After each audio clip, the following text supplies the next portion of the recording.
Hello, everybody. Welcome to the Jann Arden podcast and show. Well, today we have a little something different going on. I am in a hotel room in Vancouver, British Columbia.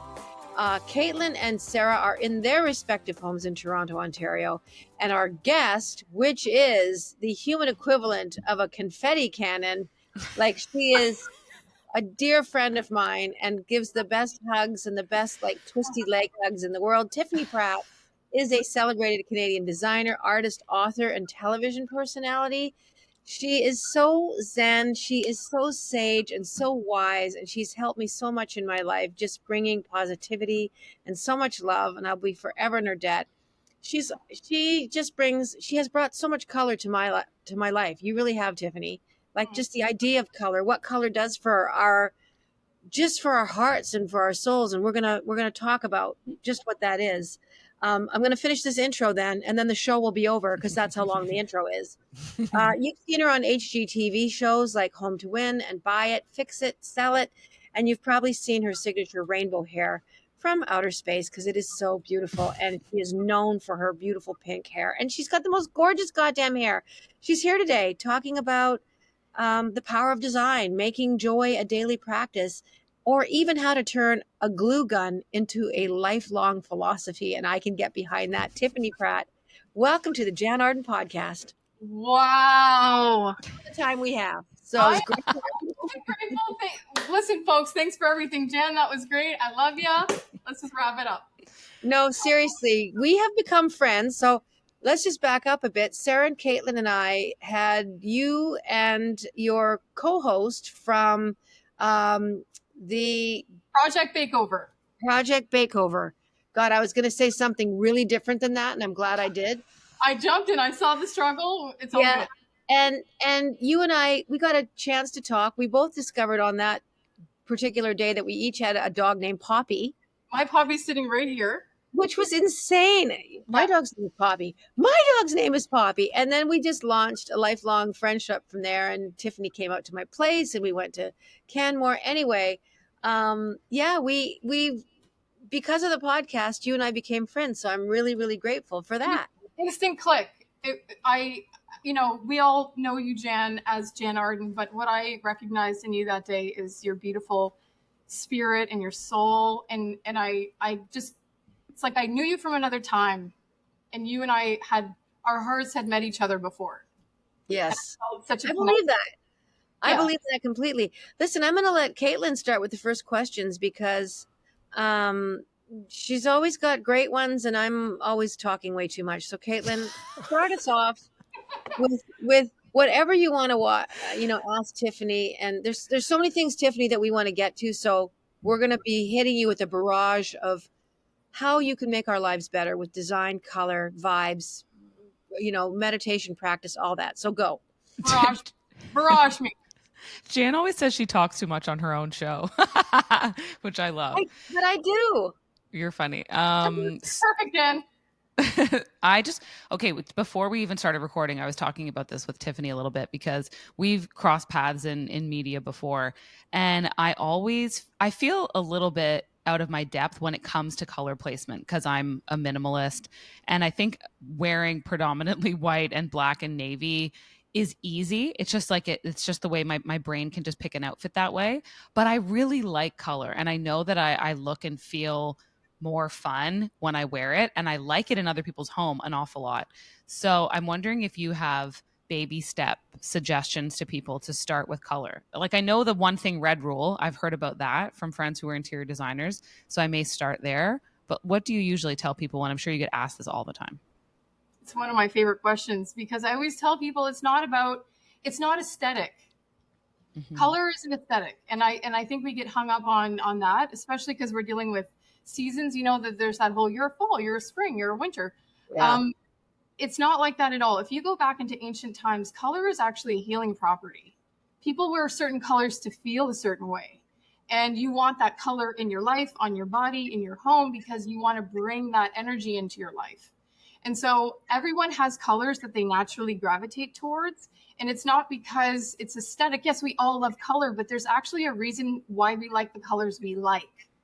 And it's healing. And so when I work with clients in their home, The idea is let's fall in love. It's not about what's on trend. It's not about what, Sally Joe's doing. It's not about what's happening in fashion. It's about what do you love? And then that conversation doesn't happen a lot with people. You're not constantly being asked, what do you love? And then all this other noise goes away. And then you start hearing the truth. I'm obsessed with purple. Yeah. I love red. And then I start to peel back the layers. Then in a space, I could go, okay, I can work with those colors with what you have. And we can integrate with simple things like pillows and carpets and art. And same with the outfit. You don't have to go for broke and wear a fucking rainbow. Yeah. You're Oh, like, fuck. We'd prefer if you fucking didn't, but just go right ahead. Sorry, Jen. I'm fucking okay. Sorry. No, we're fine. We're not on we are our own. Our network executive president is very easy on us. Okay. She's I'll go. really. I only swear when I'm excited. So I'm like a trucker. I'm going to be like a trucker on this. So I think we're dealing with the idea of what do you love? And then from there you build. Obviously with your coloring, if you don't look great in that color purple, just wear it in earrings or have it in a bag or just have it around you, because the joy that comes from that thing, you actually don't understand, but it's there. You walk down the street, you see a colorful building, you smile. People see me and they see my hair and kids and everyone wants to talk to me. It just immediately takes that whole thing away and I become very accessible. And it's not because I don't take myself seriously. It's that color brings joy. So for the people who are scared of color, I always say start small and fall in love. If you love something, don't overthink it. Don't say it's going to go out of style. Don't say, oh, it's too childish. Oh, this is too this is too that. Follow your first impulse to color and understand it is a breadcrumb to where your soul needs you to go to heal and feel better. So first of all, there's no seasons, right? You're telling me all the stuff that we've been taught, white after Labor Day or before Labor Day or whatever the heck it is, that any of those rules are not applicable in today's world. Like if you want to wear, a bright orange, like leisure sweatsuit on a plane in the middle of whatever, it doesn't matter, does it? Does not matter. And you know what the craziest thing is? You hear the no white after Labor Day, and then all you see in fashion is winter white. Everyone's wearing winter whites. So it's all BS. I truly feel that when you compliment someone and you see someone and they're wearing all these colors and they're doing themselves up, you're not complimenting, you're complimenting the vibe. You're feeling that person feeling themselves because they are wearing something that makes them feel good. And I think that that's the essence of what we need to return to, is to feel good. And when you start to tap into how you feel, then it totally changes. For me, I cannot wear black. I wear it and my spirit crushes. Okay. So I feel my spirit lifts. Then keep wearing black. But I have a question about black after when we're done. No, keep going. So I can go on and on. So keep going with the questions. Sarah, pop in there. Black.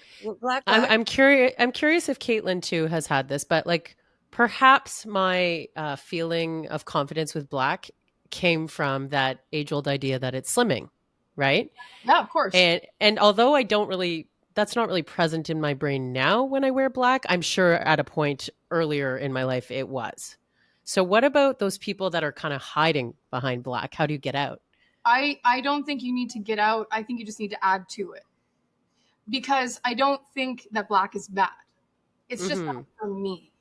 But you see people who wear all black and they look so sexy and gorgeous. But if you did a pop of color on the lip and you did really cool earrings and a really great colorful bag and a really great accessory on top of it that was like red or orange or yellow or something, that black comes to life. So I don't necessarily think it's about getting rid of who you are and what your comfort is. It's to continue to build on who you are. The color is like adding a new element to your being. You know, your spirit keeps growing. And so does your ability to see new things and try new things and learn new parts of yourself. And color is expansive and it does that. So that's what, when I got into television, I didn't start this to as a publicity stunt to be the most colorful person on television. And I was coined Canada's Queen of Color. And quite frankly, it wasn't about me trying to do that. It's because I truly believe that when people on TV saw what I was doing with color, it brought them joy. Yeah. And so you see a joy come out and you kind of can't place it. And so I kind of would say that don't shame yourself to what you love, add to it. Yeah.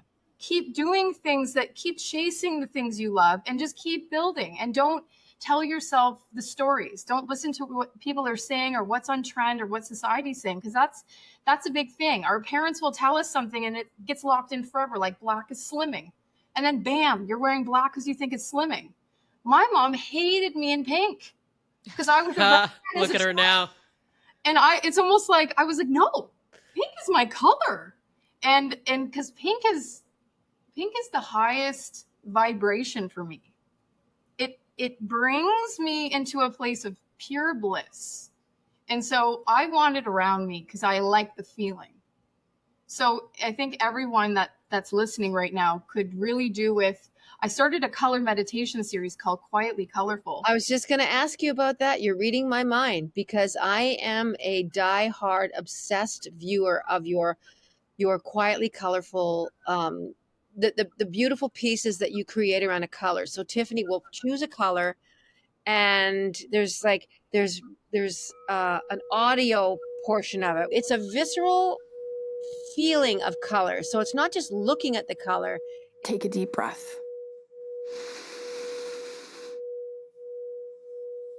Close your eyes and let's meet pink. The glow of love. Pink is the universal heart.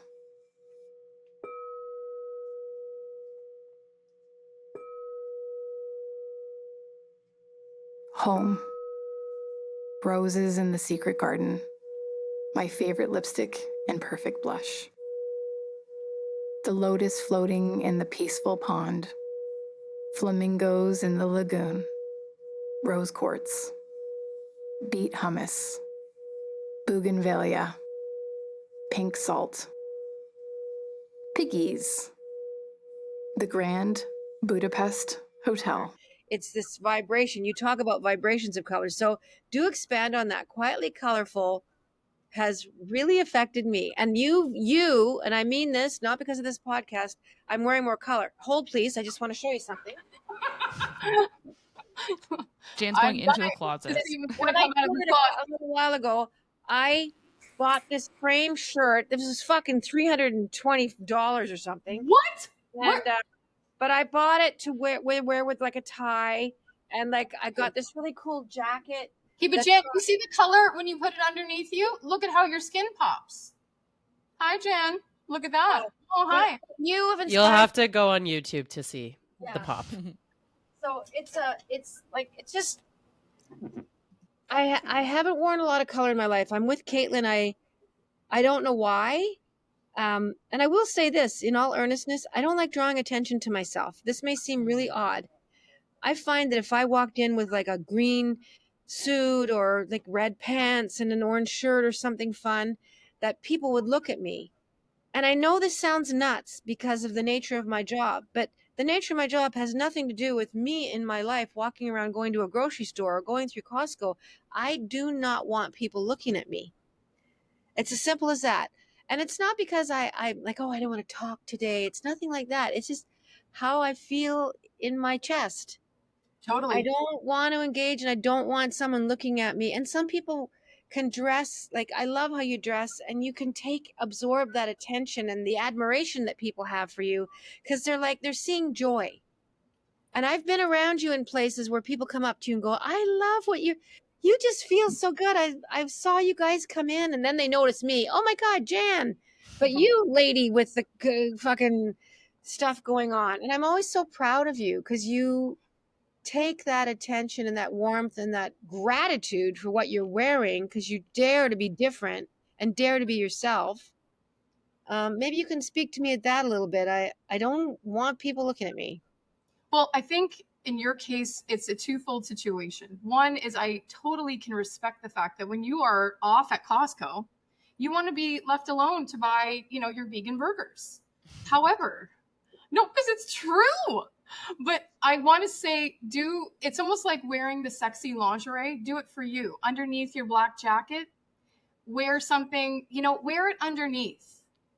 Okay, I like that. No, it's not necessarily about trying to call attention. And also, you can have your big black coat on, but are you wearing a cute, colorful scarf underneath that no one can really see? Are you doing your nails in really bright, fun colors? So it's that secret love that you have for these things. I like all of this. It's really sexy, actually. Oh, it is sexy. Like to have a turquoise bra and underpants underneath your dark jeans and your faded, shitty, the great gray T-shirt that's ripped to shit and a black jean jacket. And to feel, that makes so much sense to me, to have that underneath you as this little superpower. And I do have underpants that are quite colorful just from work stuff. And I should start fucking wearing them. I'm always saving them like good china. I'm like, oh God, like I brought this, hold please, for you two YouTubers. Is she going to show us her underwear right now? I'm terrified. No, I'm not. There's nothing like sexy or anything about this. I didn't do a shake and a show. Trust me, I didn't. But I tried this on before I left. And I'm like, I forgot about this bra. Yes. And it's so comfortable for traveling in. And it's sheer. And it's a great T-shirt bra. But I have not worn it on this trip. Why? I don't fucking know. So now I'm thinking, tonight I have a corporate job. I'm singing for a guy's 70th birthday. I've sung at his 30th, his 40th, his 50th. And no, at 40, 50, 60. Now I'm singing tonight for his 70th. I'm wearing this underneath my outfit tonight. Anyway, you just struck a chord in me that was very visceral about wearing this underneath jeans and a shitty T-shirt. Your color is red though, Jann. I was just gonna say that. I was just gonna say. To red? Yeah, that's the one. You always wear red lips when you wear a red a color. I do wear a red lip, and that's one thing. That's a piece of color that does make me feel good. See, and even if you wore a black. So I'm going to flip the script though and say, in the time that people are looking at you, Jann, and they're going to look at you. You're at a concert, you're doing something, and there's no getting around it. Use color as your secret weapon. That's a time when you could wear the whole blue suit, and it would just be freaking phenomenal, because it becomes a beacon for you. Color starts speaking for you.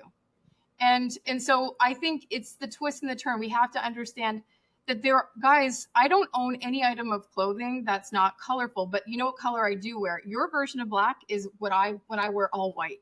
And Jann, you've probably seen me wear lots of full white all the time. And I do. I wear head to toe white everything. I have white shoes. That's my version of all black. And that's when I don't want to think, and I just put everything on that's cream or white. But when you add color to it, it's magical. So I want to also go back to Quietly Colorful because great. Because back here, can you guys see this? These are the sound bowls that I use in Quietly Colorful, and every color has a resonance. And in Quietly Colorful, I learned how to do sound healing a few years ago, and as I was learning sound healing, I learned that there's a resonance to color. So it wasn't just the resonance of healing, but there was a color associated with it. And we can go down a whole chakra system conversation, but we won't. But I started to realize that people were missing the boat. And Quietly Colorful was not a moneymaker for me. It was just something I did as my service to humanity. Because when you're a designer, when you're in color, creative direction, everything I do is very colorful, but it's grounded in something. So Quietly Colorful was a way for me to ring those tuning forks, play those bowls, and I did a visual of all things I could collect in my studio that were those colors, and I talked about what is red in the world, what is orange in the world, to get people to connect all the dots.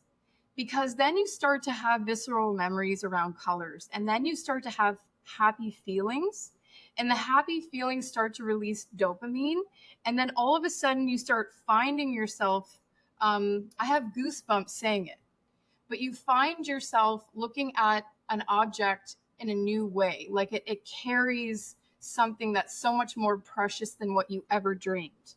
This philosophy also carries into what I do when I do interiors, but everything is energetic, is the punchline.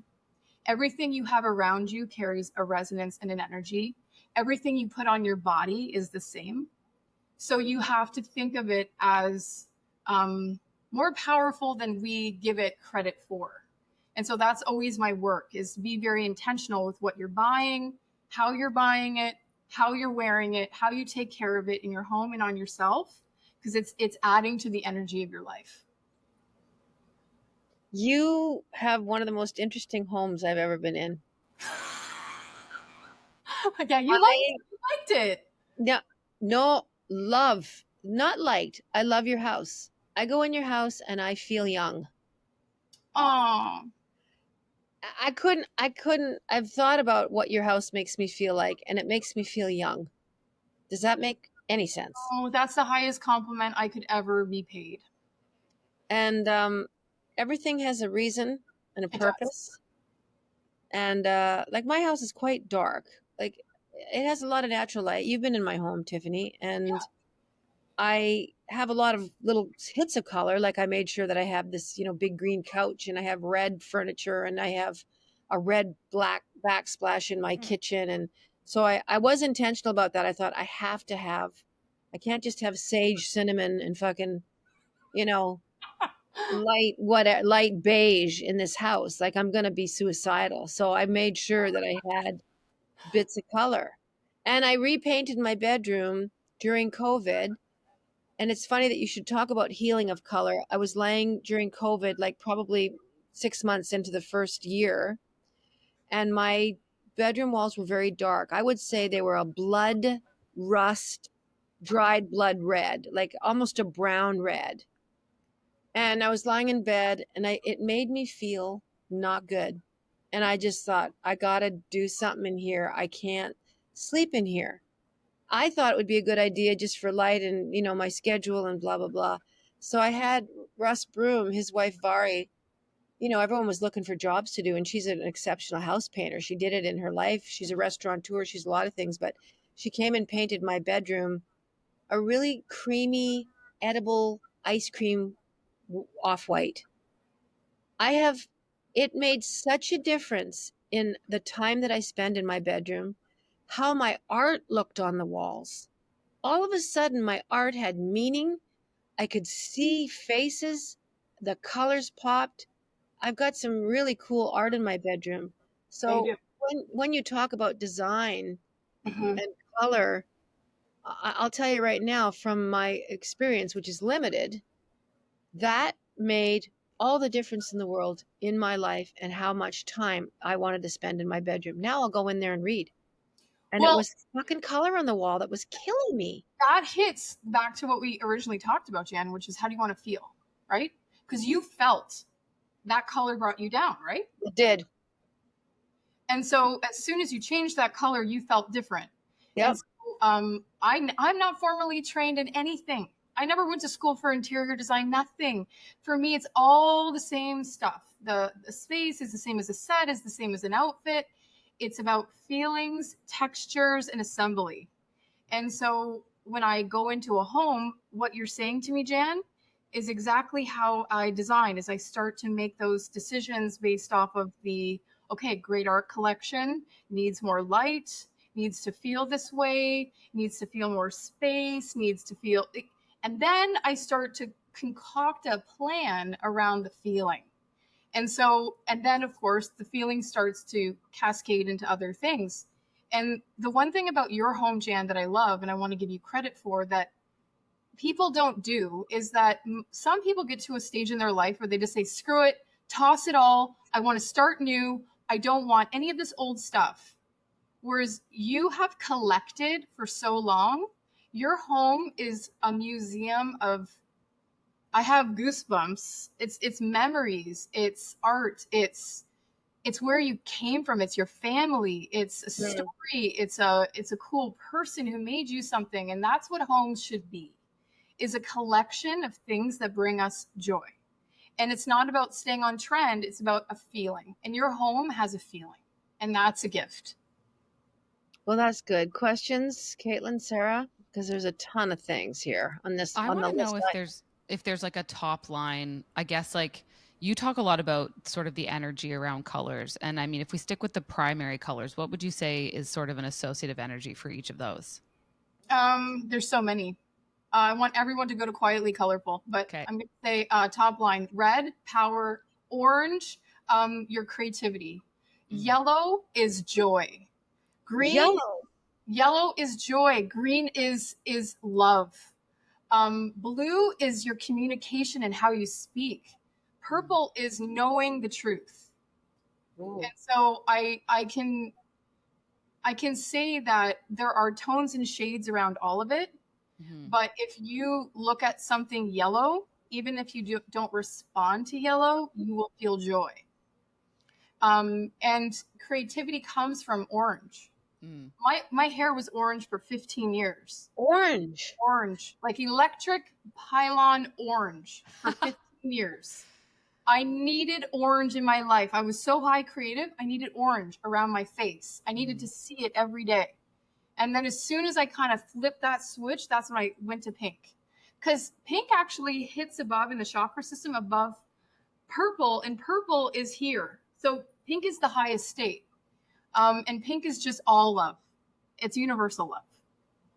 Because pink is the first color every human being sees when they're in utero. Because through the tummy, you see pink. Oh, God. There's not one person that doesn't see pink as a happy making color. Or when your eyes are closed, right? Like you kind of see pink, I feel. That's funny because I don't wear it a lot. I'm naturally drawn to like an orangey red. It's the nail color I always pick. It's the lip color that I always like. And for some reason, which I think it's funny that you said yellow is joy. Yellow has historically been like repellent for me. Like I can't deal with it. I get it out of any place I'm in. If there's a slight yellow tinge to a wall, a yellow tinge to bedding, like I just am like, ugh. Our podcast star, she hates it. I think I said that to you guys, that I really didn't like the yellow. But apparently we chose joy, so something's I know, there. and I'm not. It's just like it's like you said that certain colors you gravitate towards. Mine have for sure changed throughout my life. Is that and that seems like something you've experienced too, where you used to have the bright orange hair and now it's pink. Yep. Yeah. Oh no, and that's the thing about human beings. And I say this about spaces. I say this about clothes. I say this about hair. We are not trapped in a moment and we can't get out of it. You know, we are evolving all the time and always morphing and changing. And I always invite people to give themselves permission to do that. Give yourself permission to just grow and evolve and change, because nothing will stay the same. I am always rotating stuff around here because I always believe that when you touch something, you animate it. And by animating it, you bring it back to life. So if you're touching the clothes in your closet, you're wearing them, they're animating you, you're animating them, you have life. If you have a closet full of clothes that you don't touch, this is where I started, by the way, in fashion.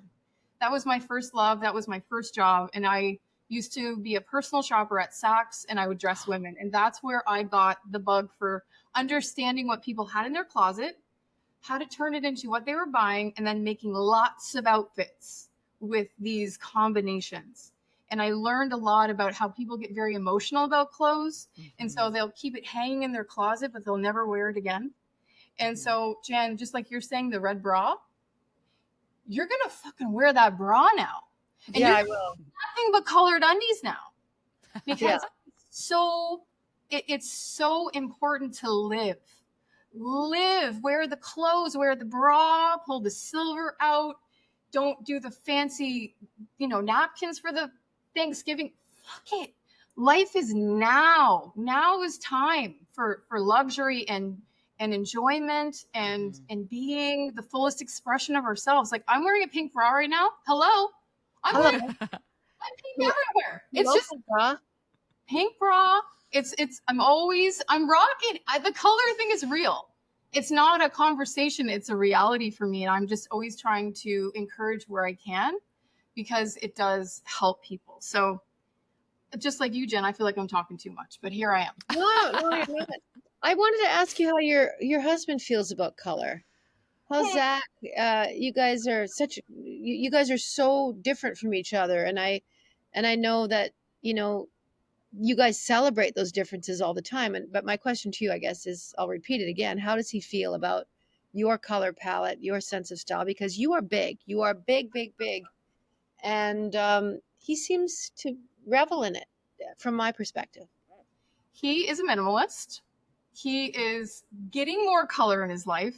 And I think it's because he's so surrounded now. It's starting to feel like his normal, but it's his tones. He's a ginger. So it's the plum, the mustards, the khaki greens, the navy blues. He'll throw, pink in there too. And now he's adding tons of color into his wardrobe. And I think it's sort of become a thing for him now. He's adapting it because he's around it. He has my art in his office. He has big, colorful art in his office. And I think, subconsciously, he feels the effects of having color in his life.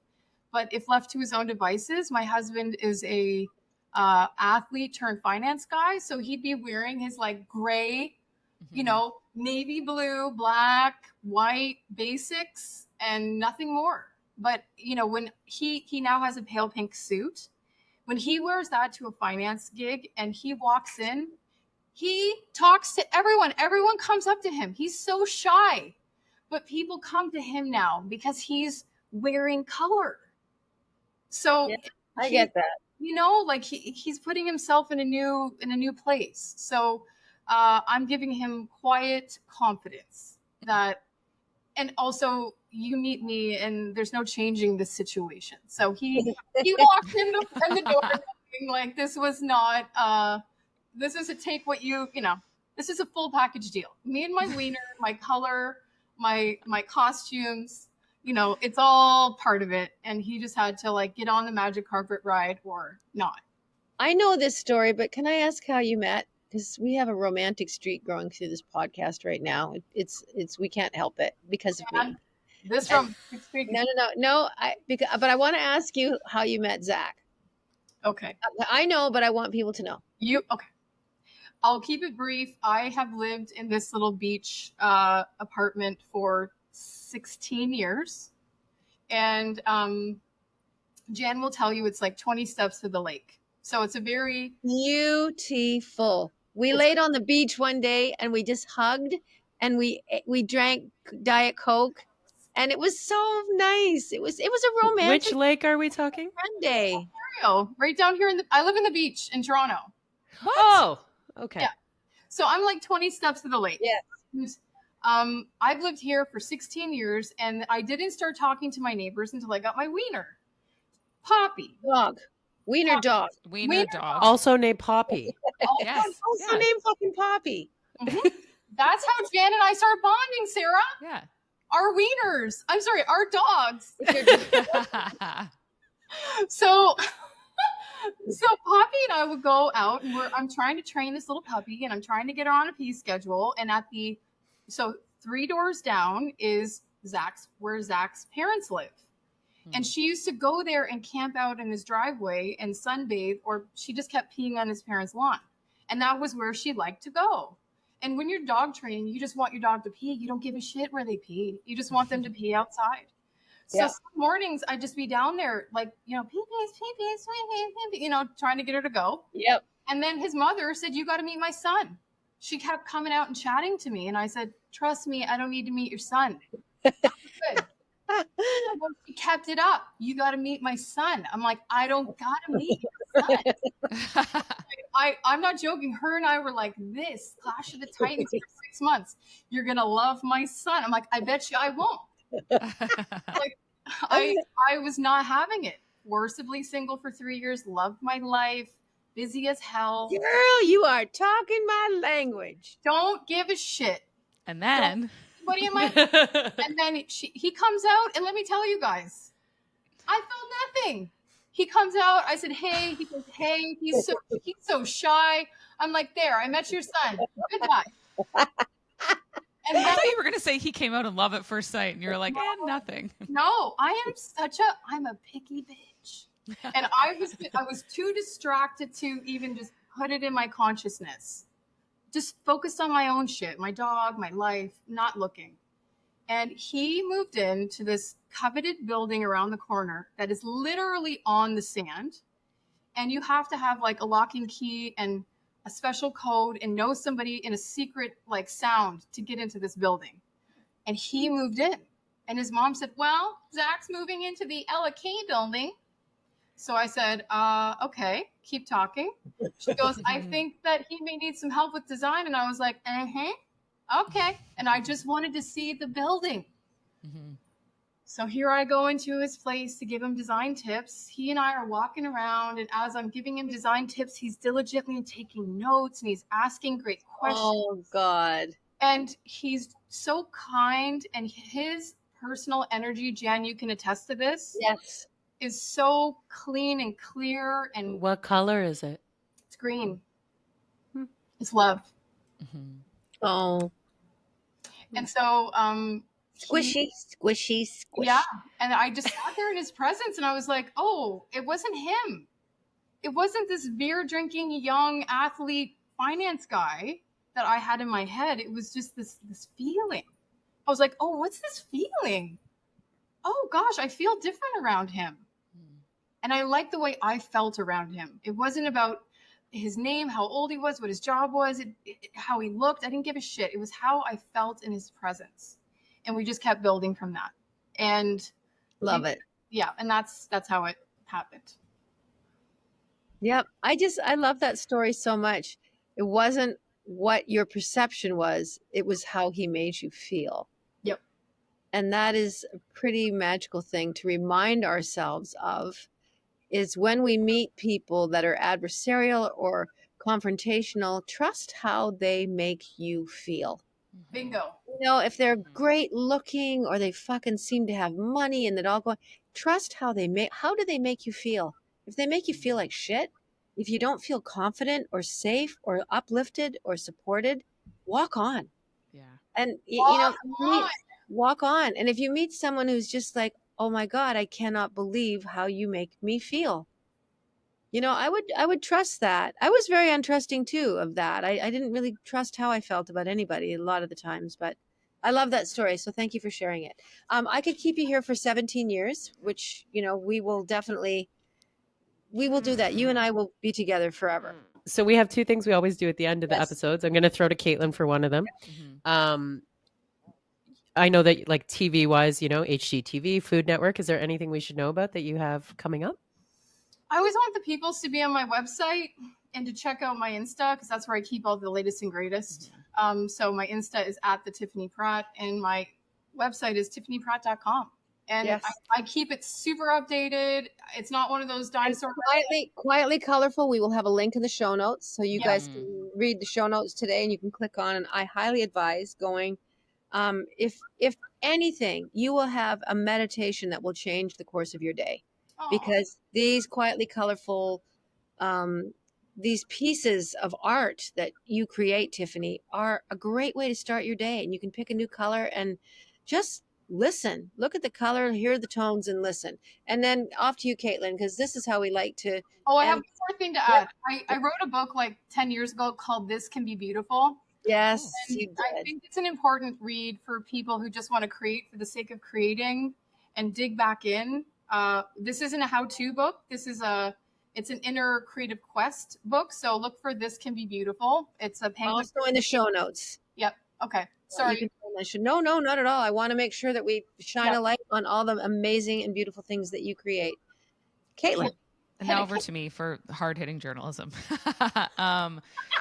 We like to ask our guests what they do to take care of their mental health, something that they do every day for themselves and that brings you joy.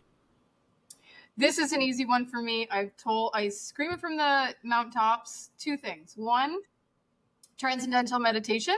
Ooh, yes. I do that religiously. What is that? I know what meditation is, but what's that kind of meditation? It's one where you got to go in for 3 days. You get a special mantra, and you learn a very ancient healing practice that is called meditation, but it's really just repeating your own private mantra in your head for 20 minutes twice a day. Maharishi Mahesh Yogi worked on this back in the 70s, had the Beatles doing it. It was a thing. And I've meditated with, I've gone into ashrams, I've gone into Buddhist temples. I've meditated with all different types of people to find my way. And transcendental meditation was my thing. And the other thing I would always encourage anyone, I don't care if you think you're creative or not creative, writing every morning to dump your brain out is essential. Julia Cameron wrote a book in the early 90s called The Artist's Way, and she encourages her readers to do 3 long-handed pages every day. And I have been doing that for 20 plus years now. And it really does restore, dump, and heal. And it saves you a lot of time, energy, money, and therapy costs. That book was recently recommended to me. That's so funny. It's a Bible. Okay. Yeah. And you could keep going. There's Vein of Gold. There's Walking in the World. She keeps going. Julia Cameron is prolific. But so that's me. I write 3 pages every day. I do my transcendental meditation. And that is what brings me back to myself. Not myself, the exterior, myself inside of my head. So that I can go into the day with my clients, my friends, and I am my clearest self. Love That's that. great advice. And I'm going to take a shot in the dark and say that, are you going to be writing any intentions tomorrow for the Lionsgate portal? Oh, you're not wrong. Because I'm also a Leo. I'm a full-blown Leo. So Of it is. course. Yes. It's Okay. double power. Yes. So Yeah. also, Jann, you're in Vancouver, and there's so much Lionsgate shit in Vancouver. Okay, wait, guys, we gotta bring this down to basics. What is the Lionsgate thing? I bet you half our listeners are like, "What in the hell is happening right now?" It's the 888 portal. It happens on August 8th every year. And Okay. it's a very auspicious number. It's a very auspicious day. You can ring in, call in, lots of things happening. It's 8s are infinity symbols. You could just dig into this forever. Caitlin, what do you know about the Lionsgate? I only know that it's a great day to set intentions. Like it's a particularly powerful day. Like, the thinning of the veil, all of that stuff is supposed to be happening and present in your life. So if you have things you really want, goals you want to set, it's a great time to really set those intentions, speak it out into the universe, and then see kind of like what comes back to you. It's funny. My sister-in-law she's very big into all of this. And she and I just did, before I left a family vacation on the East Coast, the Wisdom Oracle Guidebook, like the chakra cards, these. Yes. Yeah. So we just did those before I left.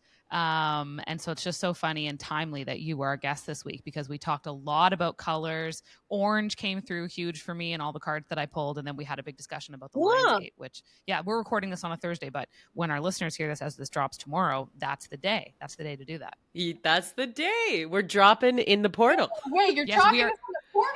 Yes, exactly. And you're a Leo. Like, I'm telling you, this is all really tying together. I am pissing. I'm pissing right now. My Icelandic girlfriend is a Leo. Just no way. Oh, I did know that. Okay, I love Leos. I love them. And wow, we went 43 minutes without talking about tortoise this week. New record. New record. All I want to do is talk about tortoise. And tortoise,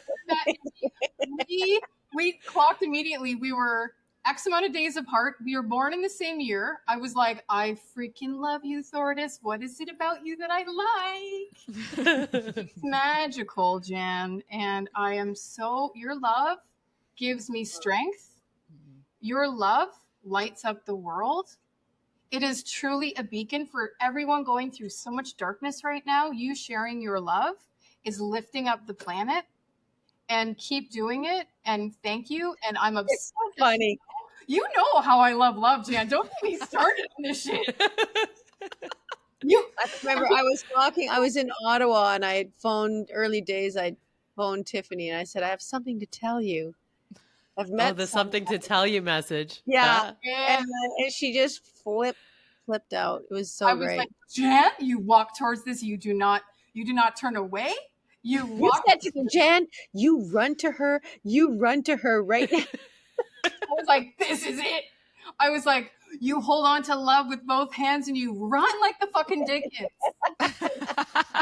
Oh my God. Title of episode. Love is the highest vibration of all. And if we could all carry love in our hearts at a high degree, this would be a different planet. And so when we give love, we share love, we express our love. It is the greatest thing we could do. So Is there a color coming off of Amen. Thordis that you pick up? purple. Oh, Purple. Hey, I will. what does that mean? She operates she's not I can tell she's right here. She's throat, communication, and higher self. So Thordis likes to speak her truth, but she also operates from her highest self right now in this moment. What color is Jann? Jann is always red. I agree. Yeah, I Jann agree. is red.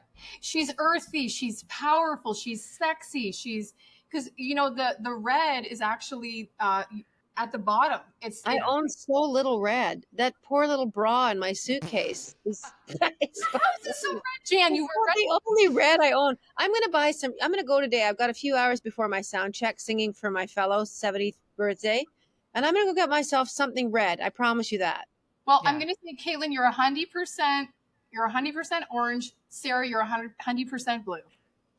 I'm blue. You are blue.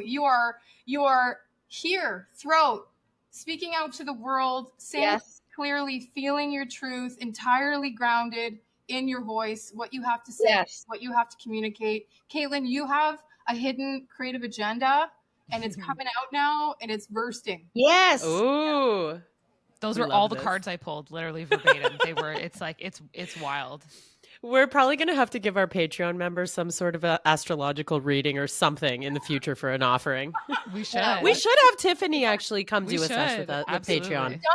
On my Insta, I was doing color readings for people just for fun, and I go live, and I would just see their profile picture and immediately see the color and say light purple, sage green, yellow, and it was so fun. I think I did like 30 colors in like a half hour. Oh my God. But it's super fun because color It is. to me is like a language. Yeah. I can speak that language, so I love to connect people with color. Well, this has been an amazing, colorful, uplifting, very informative podcast today with Tiffany Pratt.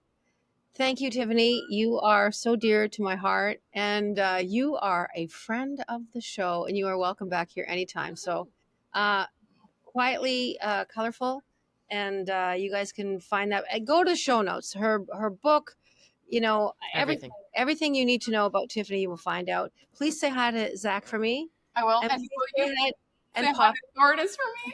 I will. We will have a nice dinner sometime. I'm going to drag the three of you out in Thordis, and we'll just go and have a nice dinner. Obsessed. I'll take you guys to Lee's, and we'll have a really nice dinner. And one of these days, absolutely for sure. But listen, thanks for listening. As always, You're glowing.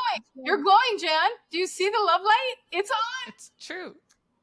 well, I also have this beautiful hotel. I have this hotel lamp here that's All quite right. touching. I'm not gonna fall for that. You got the love light on. Thordis gave it to you. And you got it in your heart. Oh, Oh, geez. Well, thank you. Now I really am red. Enjoy the last dregs of summer because it's coming to, a rust-colored end, isn't it, Tiffany? We're coming. you're kind of not wrong with that, Jann. That is correct. Yes, we're coming to a rust-colored end. We love you all, Tiffany Pratt. As Love you, always, Jann. you Love are you, great. Sarah. Love you, Caitlin. I love you. We'll see you next time. Toodly-doo. Welcome back, and thanks for listening to that great piece with Tiffany Pratt. We love Tiffany Pratt. Oh, There's beautiful. lots of things to unpack. Go to the show notes. As always, we like to end with some voice notes, but we're also trying a new thing. The girls and I thought it would be a great idea to do an Ask Jann. Now, I might be throwing to Caitlin and Sarah for some help on the Ask Jann. I have made a litany of mistakes in my life, and God knows I don't want to pass those on to you. So anyway, we do have an Ask Jann for this Yes. week, and then of course, like I said, we'll hit you with a voice note or two. What is our Ask Jann this week? Okay. So this is from one of our listeners named Janelle. She wrote this last week. So on Sunday, I lost my very best friend of 18 years, my beautiful Chihuahua Churro. I feel like I'm drowning in grief and honestly don't know how I will ever get through this. I've lost both of my parents in the last 7 years, and this is just so different. It feels like a different piece of my heart.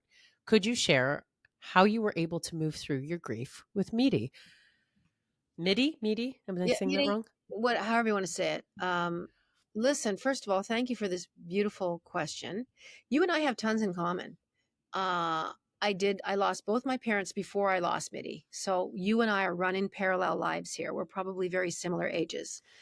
My parents both had Alzheimer's, long-term illnesses, and I kind of saw it coming. And you're able to reconcile that. You can speak to your parents even when they're not completely there, and you can have conversations. It wasn't like a tragic car accident or anything like that. So I'm not sure what your situation was. So I had time to come to terms with what was happening. I had a long time. It's the long goodbye with memory loss. My little dog, however, I could not explain to her that she had congestive heart failure. I could not explain to her how much she meant to me. I could not explain to her that I was actually going to make a decision where I would be the harbinger of death. I could not explain to her that I was taking her to the vet for one last time to travel to another place. The fucking anguish, the it's everything you're not supposed to do. You're supposed to go somewhere to beg for help and to help them fix your dog. And as you're making that decision and that drive, I've never been so sad in my life. I've never been so scared for my well-being in my life. I've never been so depressed in my life. And it was completely different from my parents. So don't think that what you're feeling is weird. Pets, statistically, over and over and over again with studies they have done, is one of the biggest losses that people will experience in their lifetime because of the unconditional nature of a pet's love. Sarah is a new dog owner. I'm looking at her right now and I Sarah's can't crying. even think about it. So it is a god awful thing. But when you choose to love something, part of loving a dog, because their lifespan really is probably between 9 and 14, 15 years, depending on the breed. It's an accelerated time, and you pour your entire heart into it, all your trust. You have a faithful companion. They are magic. They are magical creatures sent from the veil of the beyond, whatever you perceive God to be. I think dogs are God spelled backwards. So you will get past it. I knew at the 4-month mark, much like how most people feel, is I'm not getting another dog and I can't put myself through this again and it hurts too much. Well, people have more than one child. It hurts them a lot. They fucking lie there and say, let me die, as my mother did when you're having children. And guess what? You get pregnant again and you do it again because you forget about it and you're like, it's worth it. And this is part of human life. So I started looking. My friends encouraged me to start looking for a rescue, for another dog. There's so many dogs that need homes out there. And I found my Poppy during COVID. And I didn't feel like I loved him at first. I'm just telling you like it is. I feel like I was thinking that I was going to feel the same way I did about Mitty. And it's different. Every love is different. Love is a different shape. Mitty's shape of love was Mitty's shape.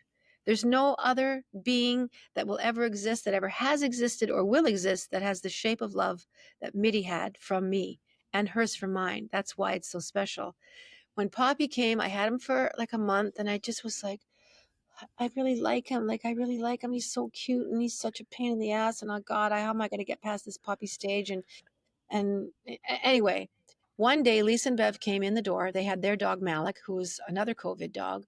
Malik is a long-haired Chihuahua and he was really aggressive at the time.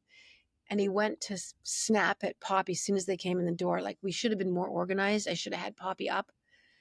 And Poppy cried out so loud and he leapt towards me in like slow motion. I had this tiny little thing leaping towards me, like, you're my guardian, you're my person. And I just caught him in midair. And the love that came out of my body in that second was like, this is humanity. This is what I'm here to do. And love is perpetually adapting and changing and showing us what it is. Poppy's shape of love for me is different than none other. So you will get past it. Time is a wise healer, but don't ever think that you don't have room for another little being. I highly recommend looking for another dog. Your dog wants you to have another dog. And your dog is out there and might be back on the damn planet already. I don't know. I feel like dogs don't have to fucking come back here. I think they're the ones that actually get it right. They don't have to go through this stuff again. It's hard here. This is hard. Did you ever do anything like with Kim Dennis or anything around MIDI? No, but she actually just contacted me and talked about, maybe doing something for Halloween. And that's definitely something that I would love to have, Kim. Off topic. But No, it is. topic. It is off topic. Yeah, I haven't talked to her about pets, but also Mitty has shown up in readings that she's with my dad. Okay. Oh, okay. Mitty has, yes. That's nice. yep, and that Mitty is with my dad, which does not surprise me. My mom would say, "I feed that dog, I brush that dog, I do everything for that dog, and she just wants dad." If dad goes to bed, Mitty goes with him because they would look after her. So the fact that Mitty's sitting there with dad is no surprise to me. So yeah, love goes on and on. It changes. It'll never be the same as your little chihuahua. It'll be a different shape and it'll be just as powerful and just as big. And steady on. You can't. My grandmother used to say that having grief, or sorrow is like putting water in your cupped hands. No matter how hard you push them together, you can't hold it. Like you can exert all the pressure. You can take all your rings off just to close up those gaps, and you can try and hold that water. It will not. It'll take 70 seconds and it's gone. So you can't hang on to grief. And I would rather feel grief in all its horrible magnitude to know that I have loved something and that I have had the ability to love something, because the absence of grief only exists with the absence of love. And I will choose love every single time. So nicely put. I feel like I have to say, even though we're coming out of a heavy topic, Jann is not having flatulence. It's the chair she's sitting on. And you may have heard it a few more times this episode. I just want to clarify, her stomach is fine. I don't hear it. I hear it. Do you, Caitlin?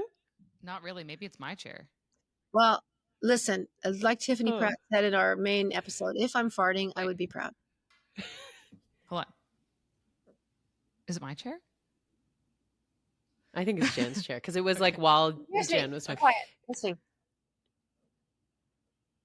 Oh, I don't hear it. Guys, maybe there's a fucking ghost here. I don't know. Ghost farting? I do not. You are hearing something that does not exist. Okay. So we do have a couple of voice notes as well. Would you want to hear them? Yeah. Okay. Yeah. Hi, Jen, Caitlin, and Sarah. This is Jen from Rocky View County here, Patreon member. And so I will be vague, but I just wanted to say that this week's Patreon was so good. You guys started my Saturday morning off just right. I haven't laughed that hard in quite some time. Keep up the great work. Love you all. Thank you. My God, we love laughing on this show. What did we laugh about last Patreon? I'm trying to remember. Do you remember? It was not a farting chair. I can assure you it was not a farting chair. We'll have to go back and figure it out. Okay. Here's one more. Hilarious that it could have been anything. Okay, here we go. Hi, Jan and ladies. It's Wendy from downtown Toronto, off-leash dog park here at Allen Gardens.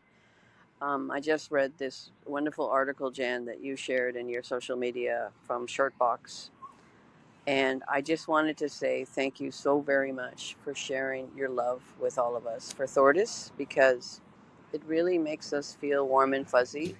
Some of us really need love and want to experience precariously the love you have for Thordis with you. And thank you for being so honest and open about your relationship with her, and she as well. And love is love, and love is wonderful. And thank you for spreading the love with all of us. Have a great day. Wendy from Allen Gardens in downtown Toronto on a beautiful August summer day. Thank you, Wendy. Thank you so much, Wendy.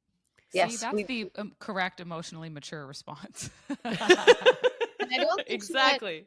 living precariously through me, but living vicariously through me. But it could be precarious too, so you never know. Thank So you. for the out, I'm gonna switch the order of them. I'll play that Patreon one to be the last one, Yeah. and then you can say, "Come join us on Patreon." Who Love knows? it. You know, you can say, "I want to tell you about meeting Thordis." Love. Thordis's parents. Sorry. Well, as you know, there is some interest there in this wonderful story. And you never know, if you come to Patreon today, you might hear a little bit more about Thordis and meeting her parents and her kids and just life in general and what the girls are up to. We appreciate you coming on over to Patreon. There's over 1,000 of you now, so which means it's just so amazing. I cannot tell you how fantastic it is to have so many people that are interested in our little world. But It's amazing anyway, to me. yeah. And you know what? We should say, like, if you're thinking about joining the book bag, we're coming up on a vote for next week's book bag, Yeah. and which means like a Zoom where we're discussing the most recent title. We're reading Sally Rooney's Intermezzo or Mezzo. I think I say intermezzo, but I could Intermezzo? be wrong. Mezzo. Okay. Yeah. Intermezzo, yeah. Yeah, so it's not too late if you want to see what it's about and you want to try it out, even just for a month and see what it's like. But we talk about Yeah. all sorts of stuff on the book bag. I mean, the book being a jump off point. And yeah, so you're not too late if you want to join us. Yeah, you can just come and pull up a chair and have a cup of coffee and whatever. It's just fun to It's hear. And interactive. people talk Yeah, it about a is. lot of different things. You know, the book always spurs other conversations, and it's a quick hour. Like we start, we're yeah. done. It's like bye-bye. So it's pretty nutty. Anyhow. And a chance to win an Indigo gift card for $50, which we're always excited about. Mhm. Yes, God, yes. That's so cool that Indigo's doing that with us. And Yeah. tell you what, $50, you can pretty much get any book you want. That really is a good price point. Most books are between 25 and $40. You can get what you want. You might want to get Tiffany Pratt's book of, There you go. that you'll find in the show notes. Okay, anyways, great to see you guys. Tiffany Pratt, you have been a joy to have on the show. Thank you very much for joining us today. As always, you can hit subscribe. You can leave us a review. It makes it easy for people to find us. Week after week, we appreciate you so much, and we will see you next week on the Jann Arden Podcast. Caitlin Green, Sarah Burke. Until next time, toodly-doo.